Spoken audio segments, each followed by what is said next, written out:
The key to good skin is hidden deep in the ocean. Osea's Undaria algae body oil harnesses the powers of Undaria seaweed for silky, soft, and glowing skin. Clinically shown to instantly improve skin elasticity, Osea's Undaria algae body oil isn't your typical body oil. Get 10% off your first order with code SEAWEED10 at OSEAMalibu.com.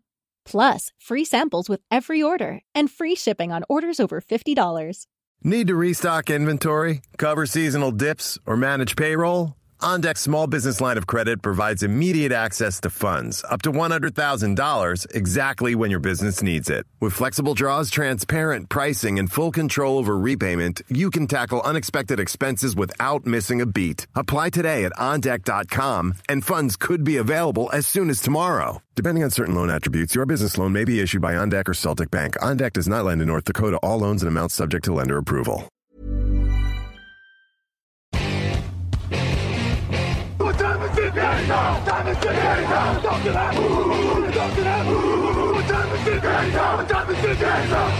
Bonjour à toutes et à tous et bienvenue pour une nouvelle pastille preview de cette saison régulière de NFL 2025, un podcast Touchdown Actu, et on peut le dire, c'est la dernière. On va parler aujourd'hui des Buffalo Bills. On termine par les Bills, c'était arbitraire, on ne sait pas pourquoi, mais on a décidé de terminer par les Bills. C'est pour parler de cette dernière équipe des Buffalo Bills. Je suis une fois de plus, et pour terminer, avec Raphaël Masmejean. Salut Raph.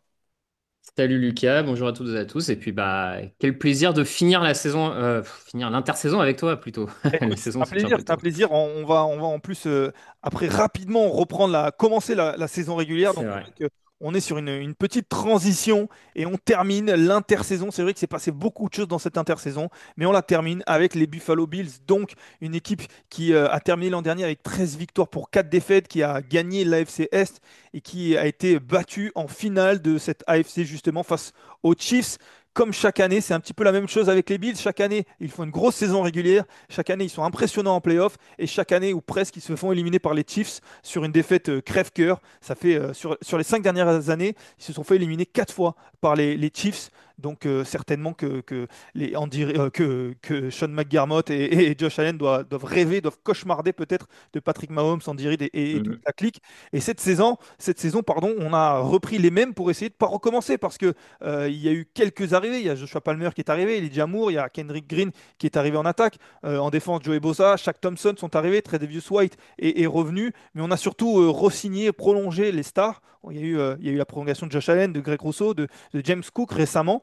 Il y a eu peu de joueurs qui sont partis. Il y a quelques joueurs qui sont partis, Amari Cooper, Von Miller, des joueurs expérimentés, Micah Hyde, Karim Jackson. Mais globalement, on a gardé le même effectif pour, on l'espère, ne pas recommencer, Raph.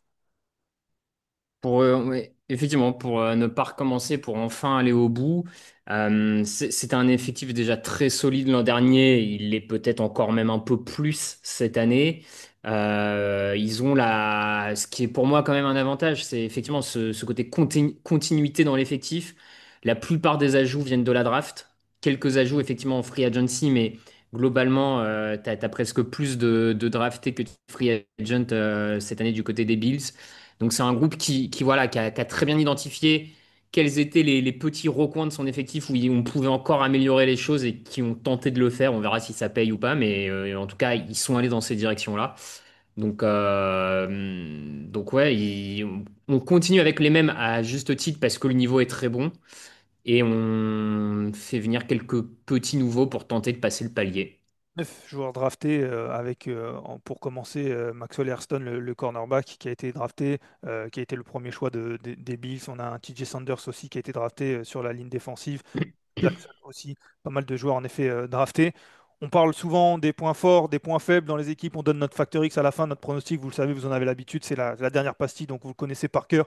Le point fort là, aujourd'hui, on a du mal à passer à côté. Le MVP de la saison dernière, Raph, Josh Allen, qui est peut-être le meilleur joueur de football de la ligue. C'est peut-être pas le meilleur lanceur. Il y a peut-être des joueurs un peu plus talentueux, mais en tout cas, en termes de joueurs de football, il y a pas beaucoup mieux. Et la preuve, il a été MVP l'an dernier. Non, non, il y a pas beaucoup mieux. Il est dans le top du top, clairement. Il sort d'une saison où il a la consécration ultime individuelle, ce titre de MVP. C'est vrai que l'an dernier, il surnageait globalement et tu sentais que quand il fallait prendre en main les choses en attaque et faire passer et aller chercher l'action qu'il fallait au moment où il fallait, globalement, il répondait présent dans quasiment tous les cas. Donc non, Josh Allen a atteint un niveau assez excellent. Et il est clairement la raison numéro un pour laquelle les Bills, maintenant, en tout cas tant qu'il est à ce niveau-là, les Bills, tu peux quasiment les mettre à 10 victoires chaque saison sans même réfléchir au calendrier, quoi. C'est le plancher de l'équipe. Et sans réfléchir à l'équipe qui a autour, c'est vrai. Ouais. L'an dernier, c'est 3700 yards, 28 touchdowns dans les airs pour seulement 6 interceptions. Et puis au sol aussi, c'est pour ça que je parlais d'un joueur complet parce qu'il est très performant au sol. 530 yards au sol, 12 touchdowns. Donc c'est vrai que c'est une double menace véritable et très importante. Et je le disais, sans forcément réfléchir à ce qu'il y a autour. Et pourtant, autour de lui, Josh Allen, il y a du très solide. Et on peut commencer par l'attaque. Il y a cette ligne offensive qui est très bonne, je l'ai dit, qui n'a autorisé que très peu de sacs l'an dernier. 160 pressions seulement, c'est très faible aussi. Et surtout, les 5 titulaires de l'an dernier reviennent sur la ligne offensive. Ça aussi, tu parlais de continuité, c'est très bon signe. Ouais, très bon signe et sacré avantage quand on compare notamment aux lignes offensives des autres prétendants au titre.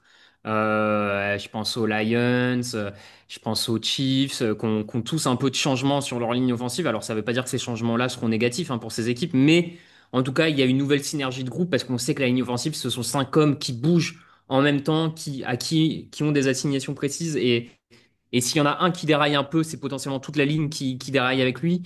Donc c'est cette continuité que les Bills sont capables d'avoir et même d'avoir avec leur propre quarterback, c'est forcément un point positif. La ligne est costaud, elle est costaud pour la passe, elle est costaud pour ouvrir des brèches. Enfin, c'est une des toutes meilleures lignes offensives, clairement. Elle ouvre des brèches à un certain James Cook, je l'ai dit, qui vient d'être prolongé, qui est très fort, qui est peut-être aussi un peu sous-coté. Il profite certainement d'un Josh Allen qui est très bon, mais l'an dernier, il a 1 milliard, 16 touchdowns à la course, 258 yards, 2 touchdowns dans les airs. Là aussi, c'est un joueur, c'est peut-être pas forcément une star, en tout cas, c'est pas forcément un joueur qu'on cite en tant que star, mais c'est un joueur extrêmement performant, un running back que beaucoup d'équipes aimeraient avoir. Oui, oui, oui, parce qu'il est, tu l'as dit, efficace, performant. Il lit bien le jeu, il lit bien les brèches. Il est capable d'aller. Je trouve aussi qu'il est capable de faire dans la puissance comme de faire plus dans l'esquive. Enfin, il est assez polyvalent là-dessus. Donc maintenant, il a vraiment pris ce rôle de numéro un du côté des Bills au sol et il le fait très bien. C'est une machine à touchdown. Alors peut-être qu'il marquera un peu moins de touchdowns cette saison, mais. Bon, je me fais pas trop d'inquiétude sur sa capacité à continuer à être un très bon coureur dans cette ligue, ouais. On a parlé beaucoup de cette attaque, mais c'est vrai que cette équipe-là, elle est aussi menée par une grosse défense. Et en défense, il y a aussi de nombreux points forts. Est-ce qu'il y en a un pour toi, du côté de l'escouade défensive, qui ressort comme un vrai point fort de cette équipe? Bah, écoute, moi, ça serait plus qu'un individu, j'ai envie de dire, ça serait peut-être presque le collectif entier, en fait. Je trouve que l'énorme point fort de cette défense, c'est la profondeur, en fait. C'est la profondeur de l'effectif, c'est cette capacité à avoir des remplaçants. Alors, pas au niveau des titulaires, n'exagérons pas, mais en tout cas des remplaçants qui sont capables d'avoir un impact sur le terrain et de pouvoir reposer de temps en temps tes titulaires. Pour moi, que ce soit le front seven, les squads de linebacker ou backfield défensif, hein, il y a des joueurs complets partout. Et je trouve que on a souvent dit au cours de ces pastilles, ah tiens, telle équipe, il lui manque un peu de profondeur. Si un tel se blesse, ça va être la cata. Je trouve que dans la défense de Buffalo, alors il y a des très bons joueurs au niveau individuel. Je pense notamment à Christian Benford, qui est peut-être devenu un des meilleurs cornerbacks de la ligue. Mais plus que les individus, moi, c'est vraiment cette capacité à avoir des bons joueurs partout et même sur le banc. C'est vrai, je suis d'accord avec toi. Et c'est vrai que pour moi, ce qui symbolise ça, c'est cette ligne défensive qui est exactement vraiment la copie de ce que tu viens de dire, avec pas forcément des grosses stars. Il n'y a pas forcément un TJ Watt, on en parlait du côté des Steelers il y a Mm. quelques jours. C'est pas forcément une énorme star qu'il y a, mais par contre, il y a des joueurs qui sont très solides et il y a une grosse profondeur. Il y a pas mal de changements qui sont opérés. Il y a beaucoup de turnover et le niveau reste très haut. Et ça marche pour la ligne défensive et pour moi c'est le symbole, mais c'est vrai que c'est quelque chose, c'est un schéma qu'on peut appliquer sur toute la défense qui fait que cette défense-là est très solide et ce qui fait que cet effectif est très complet. On l'a dit pour commencer, il y a certes un Josh Allen qui est la tête de proue de cette équipe-là, mais l'effectif derrière, il est très impressionnant, forcément. Après, est-ce que tout est rose, tout est parfait pour les Bills, ou est-ce que tu vois quelque chose qui peut peut-être les faire douter? Les faire douter, faudra quand même surveiller la couverture aérienne, et je pense notamment au niveau des linebackers. L'an dernier, c'était une vraie faiblesse. Ils ont pris beaucoup de yards au centre du terrain face aux tight ends adverses, etc. Alors, c'est des joueurs qui ont le potentiel pour faire mieux, hein, donc c'est pour ça que je dis que c'est plus à surveiller. Mais c'est une faiblesse de l'an dernier qu'il ne faudrait, à mon avis, pas reproduire parce qu'elle pourrait à nouveau coûter cher. Voilà, en défense, et si tu m'autorises à en donner une en attaque. Je commençais à me connaître, moi c'est un peu ma maraude, mais j'ai quand même du mal dans les effectifs où il n'y a pas un receveur numéro un. Il y a plein de receveurs intéressants, mais pour moi, pour aller au bout, à un moment en NFL, il te faut un receveur numéro un. Il te faut un mec qui bat tous les cornerbacks un par un. J'espère que c'est plus ta marotte que ta maraude quand même, parce que Ouais, pardon, c'est folle. Désolé, c'est l'éloignement, j'en perds mon français. commence à se perdre. Mais je suis assez d'accord avec toi, je l'avais mis en. Ça aurait pu être un facteur X, parce que c'est vrai qu'il y a pas de receveur numéro un, je suis d'accord, et d'habitude, on triche un petit peu en disant que le tight end est le receveur numéro un, mais c'est vrai que là, Dalton Kincaid est un bon receveur, en tout cas un bon joueur, et qui peut être bon à la réception, mais c'est pas forcément receveur numéro un, et c'est vrai qu'il n'y en a pas vraiment. Après, ce qui fait que c'est pour moi potentiellement un facteur X, c'est que c'est un groupe qui est très profond. Et Josh Allen les rend forts parce que, on l'a dit, il y a deux schémas. Soit les receveurs rendent plus fort un quarterback qui peut être en difficulté, soit le quarterback fait progresser les receveurs. Et c'est vrai que là, il y a. Je suis d'accord avec toi qu'il n'y a personne qui va dépasser les 1200 yards l'année prochaine, très certainement. Par contre, il y a peut-être deux joueurs qui seront pas loin de 900 yards. Il y a peut-être trois joueurs qui seront pas loin de 800 yards. C'est vrai qu'il y a au moins une profondeur. Et du coup, peut-être que pour les défenses, ça devient compliqué de défendre, mais je suis d'accord avec toi. Ça peut être quelque chose qui fait qu'on peut se poser des questions. Un receveur numéro un, c'est toujours important. Quand arrivent les grands matchs de playoff, par exemple, c'est vrai que ça peut être important. Justement, moi, j'ai évoqué l'un de mes facteurs X, j'en ai un autre, mais toi, tu avais un autre facteur X pour cette équipe des Bills. Oui, alors du coup j'ai un peu, alors je sais pas si le terme tricher est le bon, mais je suis allé au-delà, on va dire, de la saison régulière parce que je vois pas vraiment de facteur X en termes de saison régulière pour les Bills. On l'a dit, pour moi, ils vont aller chercher plus que 10 victoires et ils vont aller en playoff. Donc je voyais pas tellement sur la saison régulière, mais en fait c'est plus au moment des playoffs où pour moi le vrai facteur X doit arriver à ce moment-là pour Buffalo, et c'est la défense de manière globale. Je trouve qu'on a une défense de Buffalo qui est souvent décevante en playoff. J'ai noté, hein, sur les 4 dernières années, les défaites en playoff, ils prennent 32 points en 2024, 27 en 2023, 27 en 2022, 42 points en 2021. On est quand même sur à chaque fois des défaites avec plus de 25 points encaissés, ce qui commence à être beaucoup pour une défense qui est censée être une des meilleures de la ligue. Et à l'opposé, on peut rarement critiquer l'attaque, puisque l'attaque, c'est 29 points en 2024, 24 en 2023, ok, il y a 2022 avec 10 points, et 2021, 36 points. Les Bills perdent en playoff en 2021 en finale AFC avec 36 points. Donc pour moi, en fait, On se rappelle de ça. Hmm. On se rappelle Ouais. de ça. Donc, du coup, pour moi, il y a quand même un problème avec cette défense qui a tendance un peu à disparaître, on va dire, ou en tout cas être moins performante en playoff. On peut trouver plusieurs hypothèses. Est-ce que c'est un mauvais coaching au moment des playoffs de McDermott et compagnie? Est-ce qu'il leur manque un joueur phare pour faire la différence en playoff? Un mec capable en défense de faire vraiment les grosses actions? Peut-être. Peut-être ce qu'on disait, c'est une défense très complète, mais il leur manque peut-être ce talent un peu supérieur en défense. Je sais pas, on peut partir sur plusieurs pistes, mais en tout cas, je trouve que pour moi, ce qui peut permettre à Buffalo enfin de passer un cap en playoff cette année, c'est cette défense. Enfin, je veux dire, il faut arrêter d'espérer que Josh Allen marque 35 points à tous les matchs en playoff pour passer un cap. Il faut que la défense arrête d'en encaisser de plus de 25. Écoute, si tu viens de faire, si j'utilise une métaphore d'un autre sport que l'on aime tous les deux, tu viens de me faire une belle passe en profondeur, parce que pour moi, le facteur X, c'est Joey Bosa. C'est potentiellement ce joueur-là que tu disais qui peut faire passer cette défense qui est bonne, voire très bonne en saison régulière, qui doit la faire passer comme une Hmm. défense un joueur qui fait gagner un match ou deux matchs sur un moment important. Joey Bosa, c'est le pari des Bills cette saison. On l'a dit, c'est une défense qui est solide, c'est une ligne défensive qui est très solide, mais il n'y a pas vraiment de pass rusher numéro un. Greg Rousseau est très bon, J. Penessa est bon aussi. Il y avait Von Miller l'an dernier qui a été parfois plutôt bon, mais personne n'a dépassé les 10 sacks en 2024. Et à son prime, Joey Bosa, c'est un pass rusher numéro un. Alors peut-être qu'il ne sera pas à son prime, certes, mais il a été souvent blessé. Et c'est potentiellement pour ça aussi que les Chargers le laissent partir. Mais il peut prendre cette place de receveur numéro un sur un, deux matchs. Lui, il a déjà dépassé les 10 sacs à trois reprises dans sa carrière. Alors c'est vrai que depuis 3 saisons, il est à 14 sacs cumulés. Donc il est loin de ces standards-là. Mais peut-être que le changement d'air va lui faire du bien. Et en effet, peut-être qu'on va pas forcément avoir besoin de lui sur toute la saison régulière. Peut-être qu'on va pas lui demander de faire 10 sacs ou 12 ou 13 sur la saison régulière, mais peut-être qu'on va lui demander de faire les 2 sacs en playoff, les 3 sacs durant tous ces playoffs, qui vont, comme tu l'as dit, réussir à faire cette action décisive.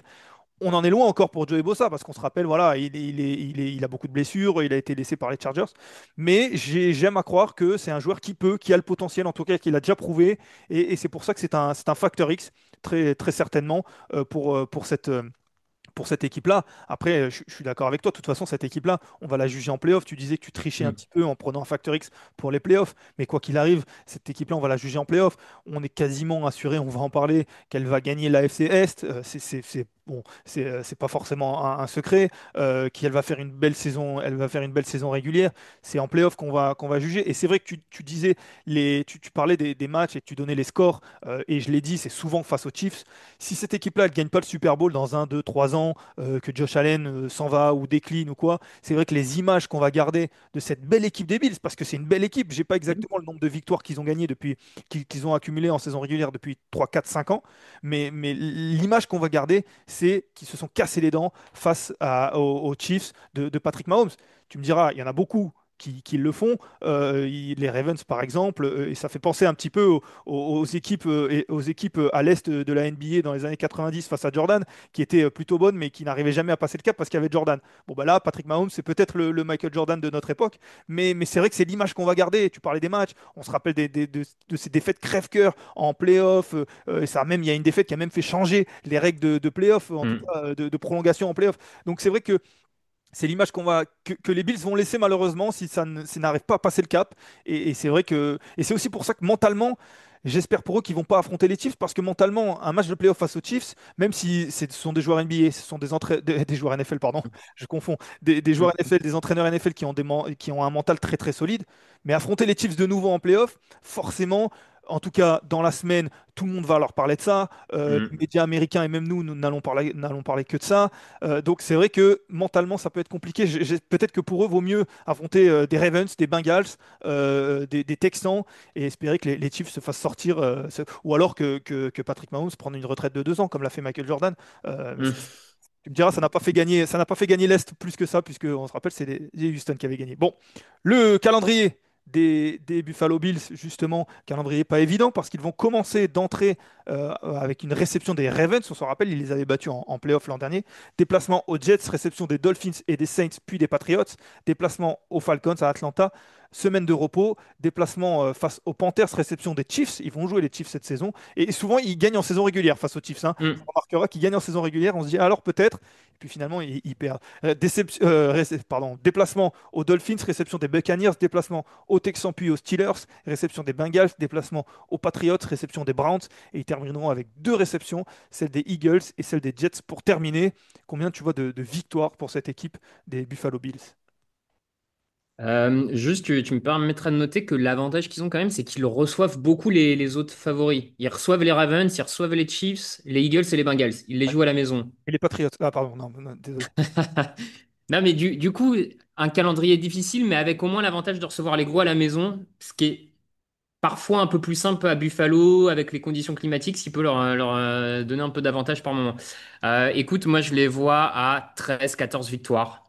Voilà, et avec du coup des tiebreakers qui vont être ultra importants pour savoir qui a la première place en AFC. Un tiebreaker qui se jouera peut-être dès la semaine 1 contre les Ravens, qui sait. Mais ouais, 13, 14 victoires, ça me paraît être clairement l'objectif. Ça, c'est du teasing en tout cas, pour vous amener à regarder cette semaine 1, dès la semaine 1, le tiebreaker de fin de saison de janvier. Il se joue début septembre, les amis. Voilà. Et c'est vrai qu'en tout cas, c'est très intéressant ce que tu dis, parce que déjà, le côté réception, on le sait, des fois, il y a de la neige à Buffalo, alors peut-être pas en septembre face aux Ravens, mais quand ils vont recevoir les Bengals, tu l'as dit, les Eagles en décembre, c'est vrai que les conditions seront peut-être différentes. Donc c'est vrai que ça peut être important. Et puis, tu l'as dit, les tiebreakers, alors pas pour les Eagles, mais pour les Bengals, pour les Chiefs, pour les Ravens, très certainement. Donc c'est vrai que ça va être très intéressant. J'ai vu 14 victoires, moi, j'ai pris la fourchette haute, mais on est plutôt aligné, 14 victoires, 3 défaites. Je les vois premiers de la FCS. Et je les vois gagner le Super Bowl. Voilà, je tente le coup. Alors peut-être parce que j'ai envie de les voir gagner et parce que un Josh Allen, j'ai envie qu'un Josh Allen soit récompensé d'une carrière qui, pour l'instant, est en train d'être incroyable. Lui qui progresse chaque année, hein. D'ailleurs, on se demande bien s'il va encore progresser par rapport à l'année dernière. Ça serait impressionnant. Mais voilà, je les vois gagner parce que je me dis qu'au bout d'un moment, ils vont exploser ce plafond de verre qui sont les Chiefs. Alors peut-être les Chiefs se feront éliminer par quelqu'un d'autre. Peut-être qu'ils seront un peu moins bons par rapport aux autres années. On dit ça tous les ans. Mais bon. Mais voilà, je les vois gagner le Super Bowl parce qu'il faut tenter il faut tenter un pari, il faut tenter quelque chose. Mais c'est pour moi l'année des Bills. En tout cas, je les vois 14 victoires, 3 défaites. Et c'est ainsi, avec mon vainqueur du Super Bowl, voilà, vous n'avez même plus besoin de regarder la saison régulière. On se retrouve à la fin du Super Bowl. Qu'on termine les pastilles preview. Raph, j'espère que tu as apprécié parce que autant on en a fait quelques-unes ensemble, mais tu les as fait quasiment toutes puisque tu as été avec Raoul, avec qui vous avez aussi fait beaucoup de pastilles. Oui, oui, un vrai plaisir. J'espère du coup que je n'aurais pas dit trop de bêtises, hein, et que les saisons vont à peu près ressembler à ce qu'on avait imaginé, même Alors, si on sait non, qu'il y a toujours, je il y a te toujours quelques surprises. Il y a toujours quelques surprises, bien sûr. Je le dis non, les saisons ne ressembleront pas du tout à ce que je peux te dire qu'il n'y a aucune chance que les Bills gagnent le Super Bowl, vu que je viens de le dire désormais.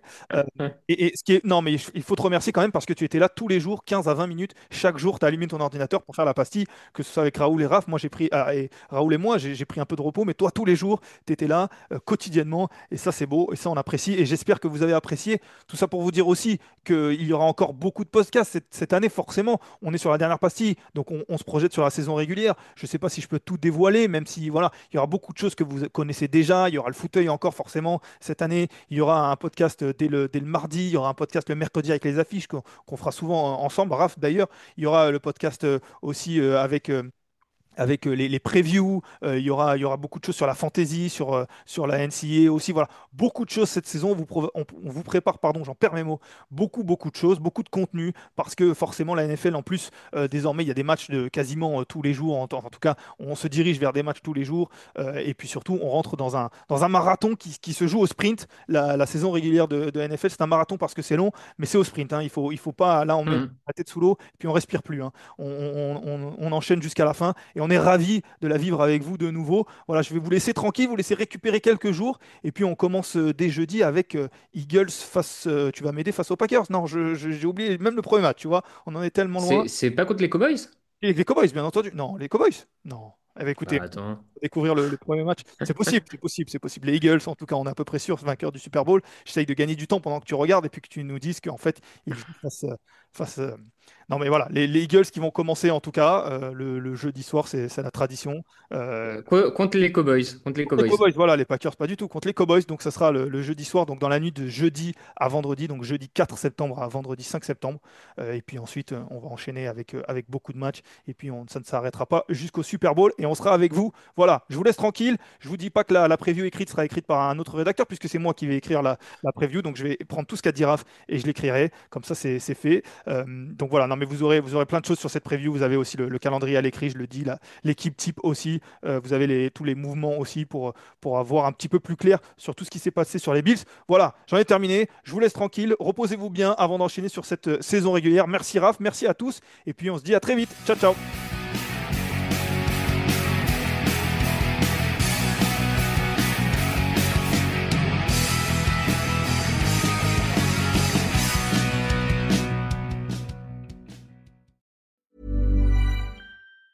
Fall is all about cozy comforts, but when you're prioritizing your health, it's easy to feel like you're missing out. With Hero Bread, you can enjoy all your fall favorites because they're made with Hero Bread sliced bread loaves, tortillas, bagels, dinner rolls, and more. Try their all-new Hero Noodles with 12 grams of protein and just 80 calories. You won't believe Hero Bread's options have 0 to 5 grams net carbs and are high fiber from the taste and texture. They've even got small batch drops of indulgent favorites like the popular Hero Croissant. And right now, now, Hero Bread is offering 10% off your order. Go to hero.co and use code FALL25 at checkout. That's FALL25 at HERO.co. All figures are per serving of Hero Bread. Contains 2 to 18 grams of fat per serving. See the product nutrition panels on hero.co for more information.